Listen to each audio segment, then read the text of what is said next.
Things weren't the greatest at the end of legendary owner Al Davis' life, but when he died and his son Mark Davis took over, the Raiders lost their way. That really shouldn't have happened though. We know Mark Davis doesn't know half of what his father knew, but he doesn't have to. Al Davis used to say the greatness of the Raiders is in the future.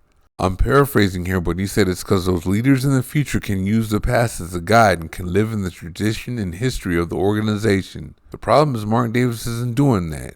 He hasn't done that since he took over the Raiders and he hasn't won. Now he has to make a decision on who his next head coach will be. If he uses the Raiders' glorious past to make that decision, he'll hire Antonio Pierce.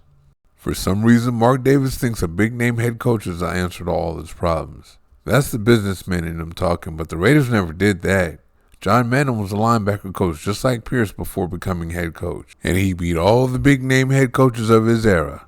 He beat Don Shula, Don Coryell, Chuck Noll, all of them. Al Davis identified Madden as a leader of men and promoted him. Mark Davis identified Pierce as a leader of men and promoted him to interim head coach so far. I think Mark Davis should trust himself and the Raiders' glorious past here. Remember, Tom Flores and Art Shell were also promoted from within. Shell was good the first time around. John Gruden was too after Al Davis identified him as a good coaching talent. But when Mark Davis brought him back for the big name he had become the second time around, it wasn't the same. Then it got even worse with Josh McDaniels. He was the supposed hotshot offensive coordinator candidate that won a bunch of Super Bowls in that role. All this chasing big name coaches isn't working, so it's time to do the Raider thing. The Raiders also need the next head coach to know what it is to be a Raider so he can bring those traditions back, and Pierce knows. He won the team over by allowing each member of the team to be themselves while putting the team first, plus he brought his own swagger to it. He also preached about the violence and physicality Raider teams should play with. The last time the Raiders truly played any kind of Raider football, believe it or not, was when Hugh Jackson was in Oakland, and that was just on offense. Jackson was a brilliant offensive mind that brought that explosive vertical stretch offense and it put points on the board, but the violent defense wasn't there. They would have been a playoff team if the Raiders had any kind of defense back then. Many thought Jackson would get a chance to fix the defense the next year, but after falling one game short of the playoffs in 2011, he didn't. As you know, Al Davis died that year, leaving Mark Davis to take over, and the first thing he did was hire Reggie McKenzie to be the team's first GM. And as you know, his first order of business was to go ahead and fire Jackson.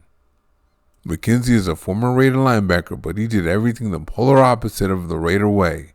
It was as if his main objective was to prove he's not like Al Davis. He blew up the vertical stretch offense that was there and the whole team up. It seemed like more than anything, McKenzie wanted to replicate the Packer way after his time as the director of player personnel in Green Bay. After that didn't work out, of course, there was the Gruden comeback. Then after that, McDaniels was hired to bring in the Patriot way, and that did not go over well. It failed miserably. You can't simply take what you learn at one place and think you're going to just carry it to the next and make it work. Every team has its own spirit and vibe. Mark Davis has tried just about every type of coach with every type of style since he's taken over the team and nothing has worked. I think it's time for him to do it the old Raider way and promote someone from within. He wants a big name coach to captivate the fan base in Vegas, but Pierce has already done that. He's a star in Vegas now with all that swagger. Pierce has won over the players and fans. Pierce changing the culture and allowing defensive coordinator Patrick Graham to do what he likes on defense got it ranked in the top 10 in scoring in 2023. Therefore, they need continuity on that side of the ball. So all Pierce needs is a good offensive mind to be his offensive coordinator. Rumor has it that when he gets the job, he's going to bring Cliff Kingsbury in to be his offensive coordinator. After doing some amazing things in college, his offense has finished in the top 10 in scoring in 2 of his 4 years as the Arizona Cardinals head coach. Oh, his air raid offense is as vertical as it gets, too. He likes to have speed on the field and throw deep, so the Raiders will be playing Raider football on both sides of the ball for the first time in decades. Kingsbury, a known quarterback whisperer, is tight with Caleb Williams, too. Williams said he wouldn't come out in this year's draft unless he had assurances that the Chicago Bears were going to trade the number 1 overall pick. Then a couple of days later, he puts his name in the draft. Was he given those assurances, and are the Raiders the team trading up for him? That would be something, wouldn't it? Right now, my big hope is that soon the Raiders announce Champ Kelly as the GM and Antonio Pierce as the head coach of the Raiders. If that happens, Raider football is really back. He and Graham already brought that brand of football back on the defensive side of the ball this year. If the rumors are true and Kingsbury comes on, It's on, because he's going to bring back that brand of football on the offensive side of the ball. He's bringing speed in the vertical game back. That's all Pierce needs. He already knows what's going on the defensive side of the ball, and he's a leader of men. Thank you for watching. See you next time.